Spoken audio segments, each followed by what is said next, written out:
제1차 세계대전이 한창이던 1914년 벨기에의 연안에 제1차 2% 전투라는 것이 있었다고 합니다. 영국과 프랑스의 연합군과 이 독일이 대치 상태에 있었고 그곳에서 전쟁이 이어지고 있었던 것이죠. 추운 겨울에 병사들은 지쳐 있었고 성탄절이 점점 다가오고 있었습니다. 여러분, 어린 병사들이 이 성탄절을 앞둔 이 추운 겨울에 얼마나 부모님이 보고 싶고 가족들이 보고 싶고 또한 고향으로 돌아가고 싶었겠습니까? 그때 놀라운 일이 하나 있었는데요. 추운 겨울 전쟁을 하던 중 성탄절이 되었을 때 놀라운 기적 같은 일이 일어났다고 합니다. 그 기적의 이야기를 한번 영상으로 보도록 하겠습니다.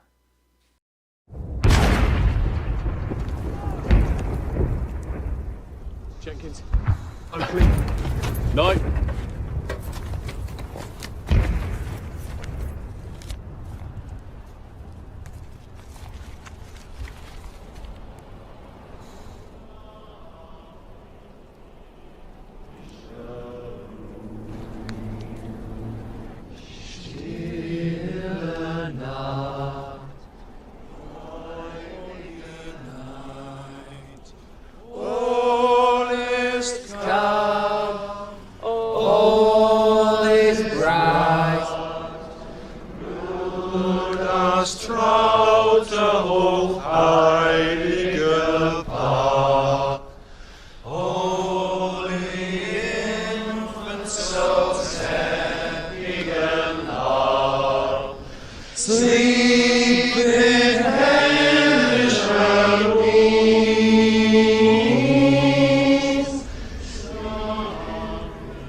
Ein Britterkum!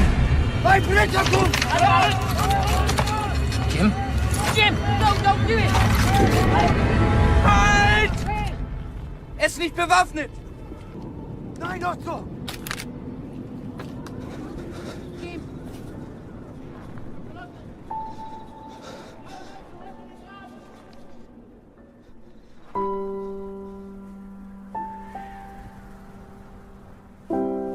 My name is Jim.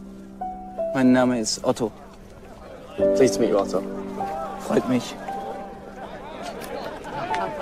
Rose, she's called. Ist schön. Ist schön.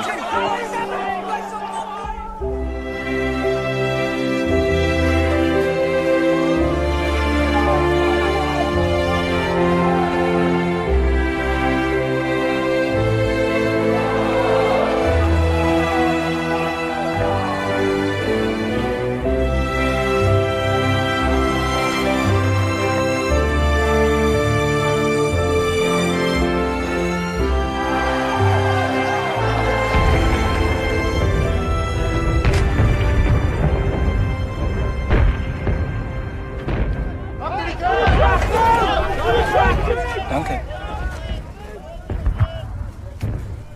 Happy Christmas. Frohe Weihnachten.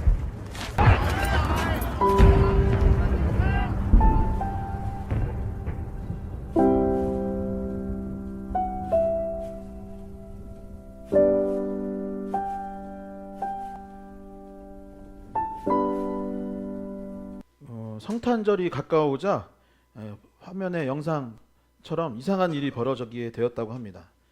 병사들이 총과 칼을 내려놓게 되었고 참호에서 나온 것이죠. 그리고 그 중간 무인지대가 있었는데 거기에 모여서 사람들이 이야기를 나누고 또 상대방의 머리를 깎아주거나 면도를 해주기도 하고 또 함께 모여 축구를 시작하게 되었고 또한 함께 캐롤도 불렀다라는 기록이 있습니다. 예수님은 이 땅에 평화의 왕으로 오셨습니다. 서로의 막힌 담을 헐고 약자들을 보호하고 배려하고 너와 내가 다르지만 그럼에도 불구하고 하나 되게 하시기 위해서 예수님께서 이 땅에 오셨던 것이죠. 그리고 십자가를 통해서 예수님께서 먼저 그 사랑을 몸소 실천해 주셨던 것입니다. 그리고 우리를 향하여서 너희도 이와 같이 하라, 이와 같이 사랑하라 라고 하셨던 것이죠. 대림절 기간과 성탄절을 보내는 동안 1914년에 있었던 기적이 다시 이루어질 수 있기를, 서로가 헐뜯고 지적하고 미워하는 이 세상 가운데 다시 사랑과 평화가 도래할 수 있기를 주님의 이름으로 간절히 소망합니다. 우리는 아브라함의 모험에 관해서 지난 2주 동안 말씀을 나눴습니다. 이 모험의 시작에 있어서 아브라함은 처음에는 너무나 멋진 모습을 성경을 통해 보여주었습니다. 그는 그의 고향과 친척과 아버지의 집을 떠나서 하나님께서 말씀해 주신 미지의 땅을 향하여 나가게 되었던 것이죠. 그런데 지난주 말씀에서는 어땠습니까? 첫째 주 말씀에서는 그가 믿음의 모험을 시작하였다라고 되어 있지만 그 다음 주, 지난주 말씀을 보면은 하나님께서 약속하여 주신 가나안 땅에 도착을 하였는데 그때 문제가 생겼던 것을 보게 되는 것이죠. 하나님께서 인도해 주시고 하나님께서 약속해 주신 땅에 갔는데 그 땅에 가뭄이 들었던 것입니다. 여러분, 우리가 하나님의 인도하심을 받을 때 문제가 있을까요? 없을까요? 문제가 있을까요? 없을까요?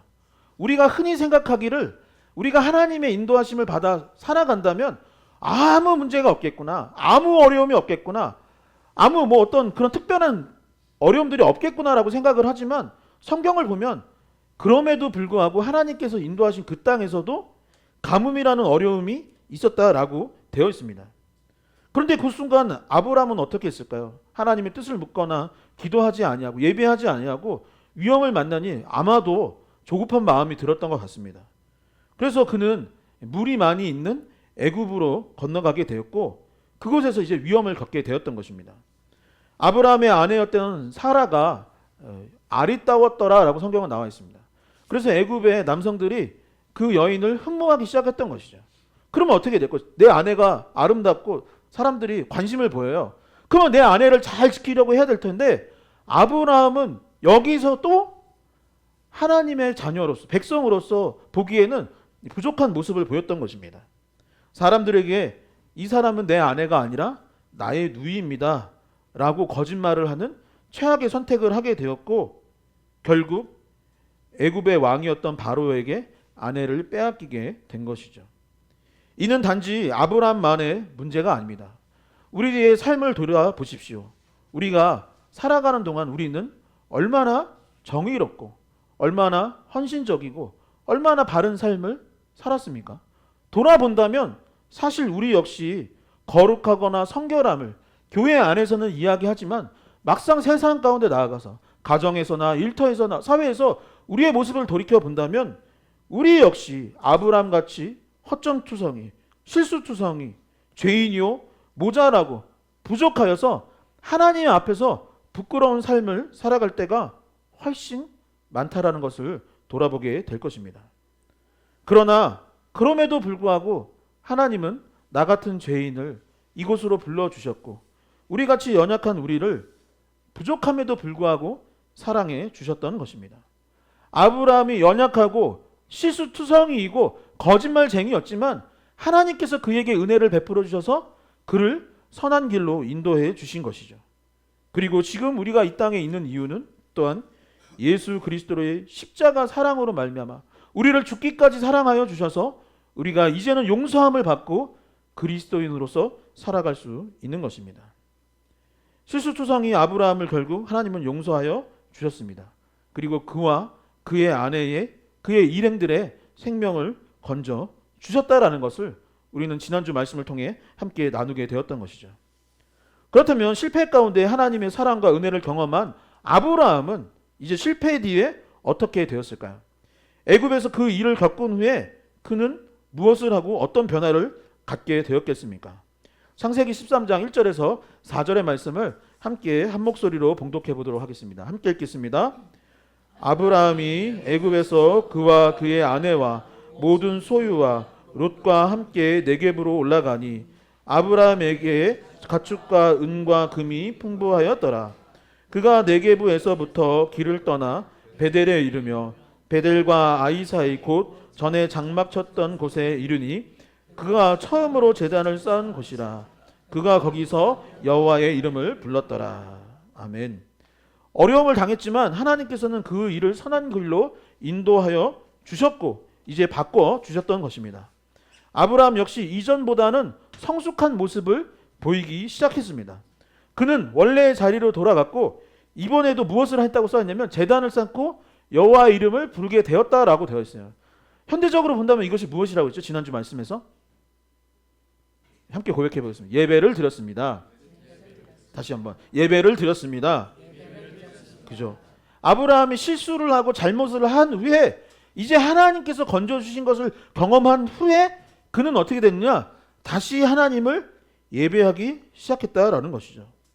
성도 여러분, 어려움이나 잘못된 길로 갈 때가 분명히 있습니다. 우리도 살아가 보면은 잘못을 하죠.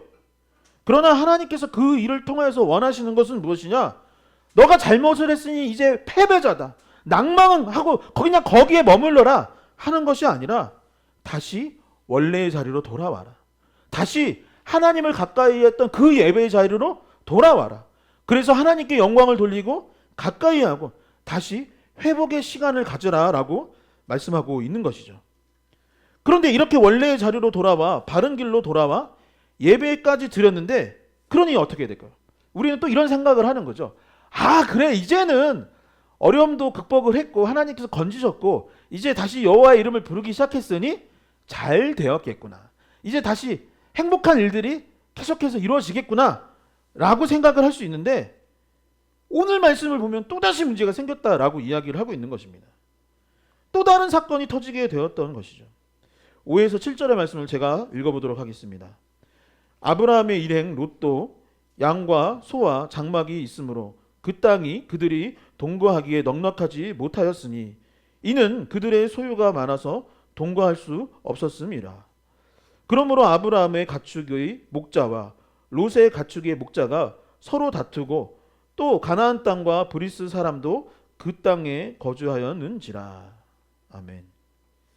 여정을 이어가는 동안에 하나님께서 축복을 허락하여 주셨습니다. 아브라함 일행에게 물질적인 축복이 이제 생겼던 거예요. 은도 생기고 금도 생기고 가축들도 점점 늘어나게 되었던 것이죠. 그러니 어땠을까요? 아, 이제 재산이 늘어나고 사람들도 늘어나니 우리 더 사이좋게 잘 지내자. 우리 이 축복을 나누고 베풀면서 리얼러브 교회처럼 우리 그런 공동체 이루자 라고 했으면 참 좋았겠지만 그렇지 않았다라는 것입니다. 땅이라는 것은 한정되어 있는 것이죠. 그런데 가축이 점점 늘어나니 어떻게 하겠습니까? 이 한정된 지역 안에서 그것을 나누어 사용한다라는 것은 쉬운 일이 아닌 것입니다. 가축들이 이 꼴을 먹이를 먹으러 다녀야 되는데 아브라함의 가축들이 이쪽에서 먹이를 먹으면 롯의 가축, 조카 롯의 가축들이 이쪽에서 먹이를 먹을 수 없는 거예요. 반대편에서도 마찬가지죠. 반대편으로 갔을 때 이미 이 가축들이 먹이를 다 먹어버린 상태이기 때문에 서로 이 문제가 생겨버린 것입니다. 그러니까 어떻게 되었냐면 오늘 본문에 보면은 아브라함이랑 롯이랑 삼촌이랑 조카 관계잖아요. 가족이잖아요. 근데 어떻게 되었다라고 되었나요? 아브라함의 목자들과 롯의 목자들이 서로 다투고 싸우기 시작했다라는 것입니다. 축복을 받았으니 더 행복하고 더 나누고 더 감사하고 잘 지낼 것이라고 생각했는데 축복을 받으니까 도리어 싸움이 났다라는 것이죠. 우리는 이와 같은 이야기를 성경뿐 아니라 삶 속에서 아니면 언론에서 수시로 듣는 이야기입니다. 어린아이가 사탕 하나를 놓고 서로 싸우는 것을 우리는 쉽게 볼 수 있습니다. 에이, 그거는 어린아이니까 그런 것이지. 어른들은 안 그래요. 라고 할지 모르지만 그렇지 않죠. 아이들만 그런 것이 아니라 형제들이 재산을 놓고 싸웠다는 이야기를 우리는 수없이 많이 들었습니다. 회사 내에서 좋은 아이디어가 있으면 그것을 빼앗아서 자기만 이득을 취하거나 아니면 나만 잘 되려고 회사 안에서 잘못된 선택들을 하는 경우들이 수시로 있는 것이죠. 우리는 정치인들이 나라를 걱정한다고 생각을 했습니다. 그들이 나라를 위해서 정말로 헌신한다고 생각을 할 때가 참 많이 있었어요. 그러나 알고 보면 자기의 위치와 입장과 이득을 위해서 잘못된 일들을 벌이는 것을 또한 수없이 듣고 보았습니다. 왜 인류 가운데 여전히 전쟁이 그치지 않는 것입니까? 대부분 땅 때문인 것입니다. 대부분 자신의 이득 때문에 싸우는 것입니다. 우리는 남이 잘 되는 꼴을 보면 안 되는 존재인 것처럼 자신의 이득만을 생각하며 살아갈 때가 너무나 많이 있는 것이죠. 내가 잘 되어야 한다고. 겉으로는 너도 잘 됐으면 좋겠어라고 이야기하지만 속으로는 나만 잘 되어야 한다라는 생각을 갖는 이기적인 마음, 그것이 가득하기 때문에 그래서 다투고, 그래서 멀어지고, 그래서 헤어지고, 그래서 싸우고, 그래서 전쟁하는 것이 계속되는 것이죠. 남는 것은 무엇입니까? 그렇게 해서 남는 것은 무엇이죠? 결국 상처뿐이요. 땅과 물질과 명예를 가졌을지는 모르지만 정작 소중한 것들은 잃고 마는 것입니다. 아브라함은 조카 롯과의 문제, 이 문제를 어떻게 해결해야 했겠습니까? 애굽에서 있었던 것처럼 야비하게 나만 잘 되고 나만 살면 되지 라고 했을까요?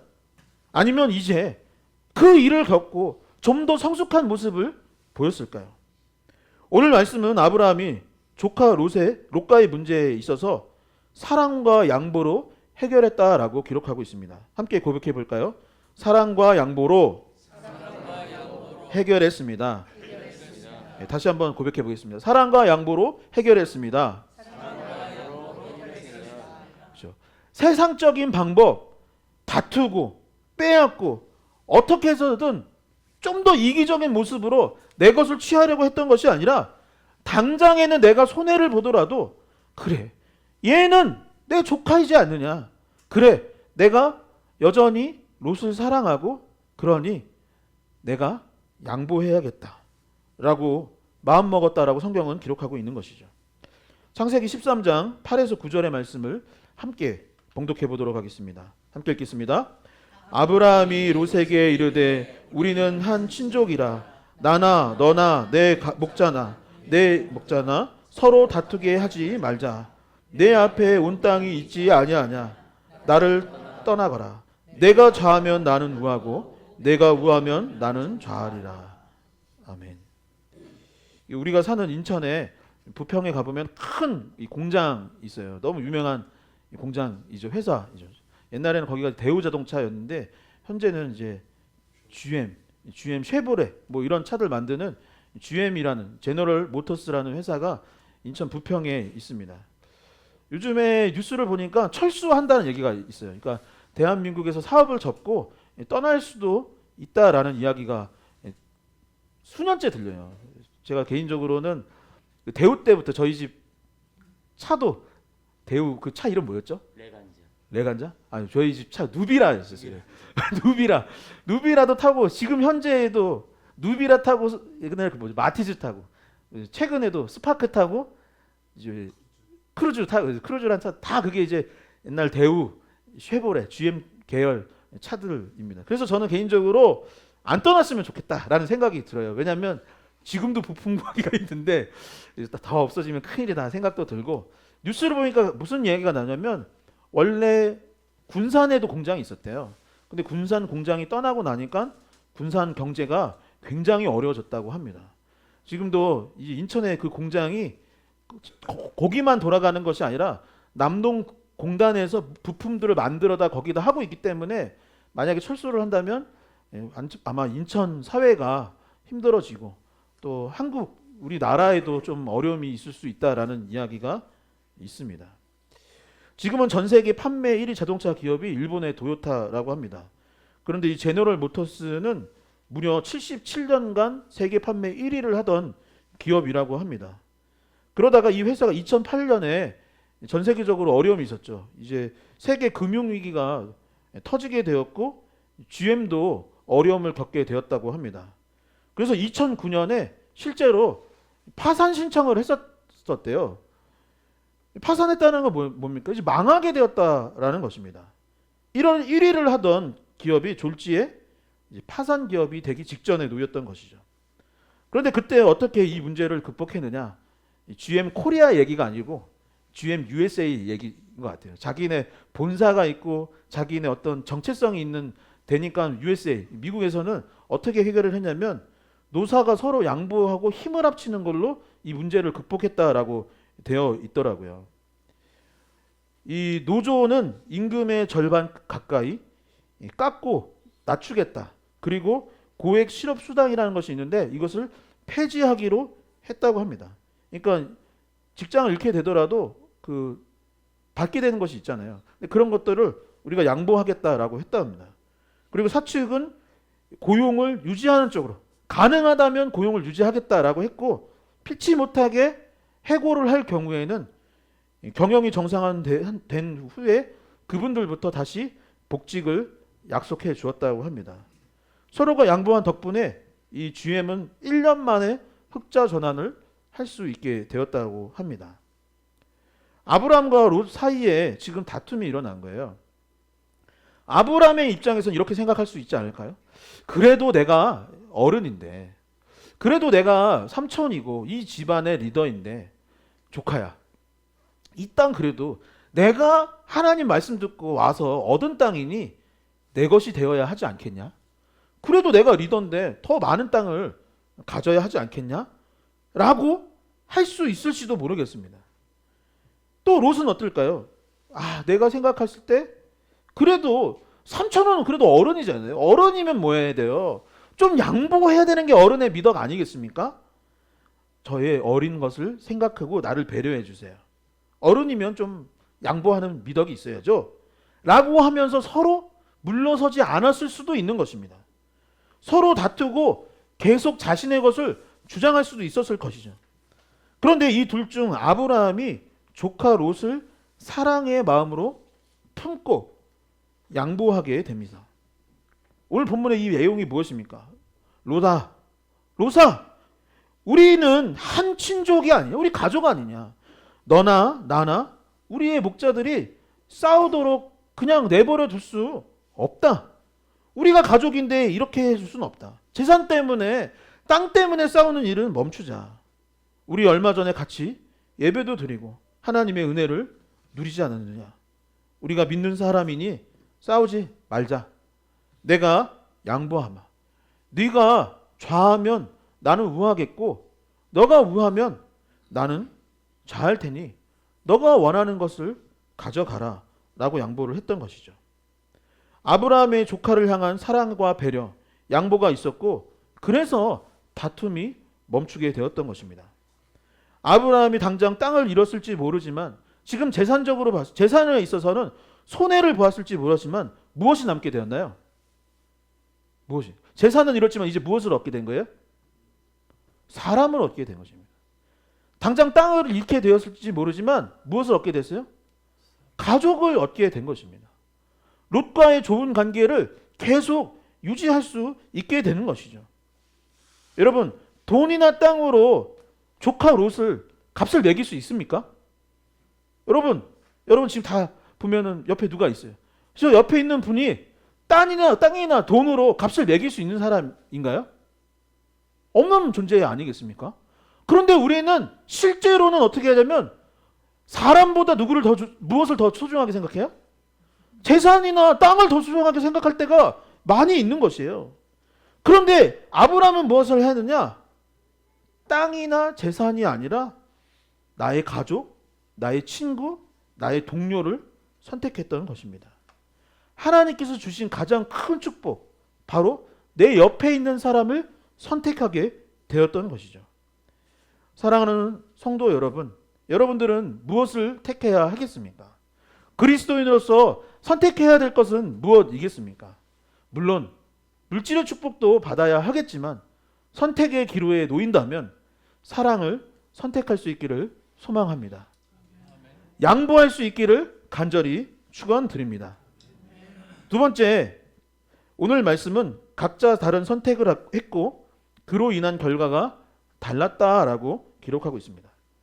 아브라함의 선택과 롯의 선택이 달랐던 것이에요. 그리고 그 선택으로 인해서 얻게 되는 결과도 달랐다는 것이죠. 사실 우리는 때때로는 순간순간마다 이것을 해야 될까 저것을 해야 될까 선택의 기로에 놓이게 되는데 그 선택으로 말미암아 길이 달라지고 인생이 달라지는 것을 오늘 본문은 이야기하고 있는 것이죠. 그렇다면 아브라함은 어떤 선택을 했고 롯은 어떤 선택을 했을까요? 롯에 대해서는 다음과 같이 기록되어 있습니다. 제가 읽어보도록 하겠습니다. 이에 롯이 눈을 들어 요단 지역을 바라본즉 소알까지 온 땅에 물이 넉넉하니 여호와께서 소돔과 고모라를 멸하시기 전이었으므로 여호와의 동산 같고 애굽 땅과 같았더라. 그러므로 롯이 요단 온 지역을 택하고 동으로 옮기니 그들이 서로 떠난지라. 아브라함은 가나안 땅에 거주하였고 롯은 그 지역의 도시들에 머무르며 그 장막을 옮겨 소돔까지 이르렀더라. 소돔 사람은 여호와 앞에서 악하며 큰 죄인이었더라. 롯은 아브라함을 생각하지 않고 자신이 보기에 좋은 땅, 눈에 보기 좋은 곳을 얻기로 마음을 먹었던 것입니다. 10절에 보면은 롯이 눈을 들어보니 온 땅에 물이 넉넉하고 여호와의 동산 같고 애굽 땅과 같았더라라고 되어 있습니다. 삼촌, 양보해 주셔서 감사합니다. 그래도 삼촌이 좋은 땅 가지세요 라고 할 줄 알았는데 롯은 그렇게 하지 않았던 거예요. 아, 진짜 나한테 양보해 주신다고? 진짜 내가 마음대로 가져도 돼? 아, 삼촌 정말이에요? 그러면 나 진짜 갖고 싶은 거 갖습니다. 나 진짜 원하는 거 가져요? 그때 아브라함이 그래, 그럼 너 갖고 싶은 거 가져라 라고 했더니 그러면 물이 많은데 내가 가질 거예요. 여기 에덴 동산 같네요. 여기 내가 가질래요. 저 옆에 애굽 정말 멋있잖아요. 거기 막 문명이 발달, 나일강 있는 그곳이랑 비슷한 데가 바로 여기 있네요. 나 여기 가질 거예요 라고 했는데 거기 어디예요? 소돔과 고모라였던 것입니다. 눈에 보이기에 좋아 보여서 선택을 하는데 거기가 죄악이 가득하여서 얼마 있지 않으면 심판받을 땅이 바로 그곳이었던 것입니다. 결국 시간이 지난 후에 롯은 그곳에서 도망쳐야만 했던 것이죠. 그렇다면 아브라함은 어떤 땅을 선택을 했을까요? 무엇을 선택했겠습니까? 창세기 13장 14절에서 17절의 말씀을 마음에 새겨지도록 함께 큰 목소리로 봉독해 보도록 하겠습니다. 함께 읽겠습니다. 롯이 아브라함을 떠난 후에 여호와께서 아브라함에게 이르시되 눈을 들어 너 있는 곳에서 북쪽과 남쪽 그리고 동쪽과 서쪽을 바라보라. 보이는 땅을 내가 너와 내 자손에게 주리니 영원히 이르리라. 내가 내 자손의 땅의 티끌 같게 하리니 사람의 땅의 티끌을 능히 셀 수 있을진데 내 자손도 세리라. 너는 일어나 그 땅을 종과 횡으로 두루 다녀보라. 내가 그것을 내게 주리라. 아멘. 아브라함은 조카를 향한 사랑을 택했습니다. 그리고 그 사랑을 가지고 그 사랑의 마음으로 양보를 선택했던 것이죠. 그리고 좋아 보이는 것을 조카에게 주기로 선택을 했던 것입니다. 그리고 조카는 자신의 재산과 가축과 목자들과 그 일행들을 데리고 정말로 소돔과 고모라 쪽으로 떠나게 되었던 거예요. 여러분, 가축들을 이끌고 사람들을 이끌고 그 가나안 땅을 떠날 때 어떻게 됐을까요? 제 생각에 서부 영화에 보면은 말리나 소떼가 확 지나가고 나면 뭐가 남죠? 그렇죠. 먼지가 남는 겁니다. 먼지만 남았을 것입니다. 이제 아브라함이 얻은 것은 무엇이냐? 먼지였던 것입니다. 그리고 뻥 뚫린 아무것도 없는 허벌판이었던 것이죠. 그런데 그때 하나님의 음성이 들리기 시작했던 거예요. 아브라함아, 잘했다. 사랑을 선택하고 양보하여서 잘했다. 아무것도 없이 텅 비어 보이는 이곳, 눈을 들어 사방을 바라봐라. 이제 너가 가진 것이 아무것도 없을진데 너가 보이는 이 모든 것을 이제 너에게 주마. 그리고 날리는 먼지, 티끌을 보라. 내 자손을 그와 같이, 이 먼지와 같이 많게 하리라. 사랑을 택하고 양보를 하니 우리는 이런 생각을 하죠. 가진 것이 없게 되었네. 하나님의 뜻을 선택하니 남은 게 없네. 맨날 퍼주고 나눠주고 사랑하며 살아가면 나는 손해보고 가진 것이 없을 거 아니야? 라고 하였는데 하나님께서는 그에게 무엇을 주셨냐면 비전과 꿈을 허락해 주셨던 것이죠. 무엇을 허락해 주셨다고요? 비전과 꿈. 다시 마음에 이렇게 손을 얹고 비전과 꿈. 뭐라고요? 뭐라고요? 하나님께서는 비전과 꿈을 허락해 주셨던 것입니다. 누군가는 아무것도 없다고 낭망해하고 속상해할 수 있을지 모르지만 하나님께서는 아브라함에게 도리어 잘 됐다. 그릇이 비었으니 그만큼 채워줄게. 지금 땅이 텅 비어 있으니 그 텅 빈 땅에 채워줄게. 먼지만 날리고 있으니 그 먼지처럼 채워줄게. 라고 하나님께서는 약속해 주셨던 것이죠. 말씀을 정리하도록 하겠습니다. 아브라함은 조카 롯과의 분정에서 첫 번째 사랑과 양보를 하였고, 두 번째 그 선택으로 인하여서 서로 다른 결과를 얻게 되었다라고 했습니다. 사랑과 양보를 한다는 것이 우리가 생각할 때는 당장에는 손해를 보는 일 같지만 하나님께서는 더 큰 비전과 더 큰 꿈을 주시게 하시기 위해 그런 일들을 이루어 주셨던 것이죠. 오늘은 대림절 두 번째 주일입니다. 예수님께서 탄생하실 때 천사들이 이렇게 노래를 했대요. 누가복음 2장 14절의 말씀 같이 봉독하도록 하겠습니다. 함께 읽겠습니다. 지극히 높은 곳에서는 하나님의 영광이요 땅에서는 하나님이 기뻐하시는 사람들 중에 평화로다. 아멘. 하나님께서 기뻐하신 사람들 중에 평화로다라고 되어 있습니다. 예수님은 우리를 사랑하셔서 이 땅에 오셨고 자신을 내어 주셨습니다. 그 사랑이 인류의 평화가 되었고, 그분을 생각하고 기억할 때 우리는 우리 생각으로, 우리의 마음에 어떤 인간적인 노력으로는 사랑할 수 없지만 그 예수 그리스도의 십자가를 생각할 때 우리는 사랑할 수 있고 용서할 수 있고 양보할 수 있는 것입니다. 우리가 예수 그리스도의 그 십자가를 의지할 때 다툼이 멈추고 전쟁이 그치며 갈등과 아픔이 사라질 수 있는 것이죠. 아브라함도 조카 롯을 사랑하고 양보하니 가족의 다툼이 그쳤고, 하나님께서는 더 좋은 길과 비전과 꿈을 허락해 주셨습니다.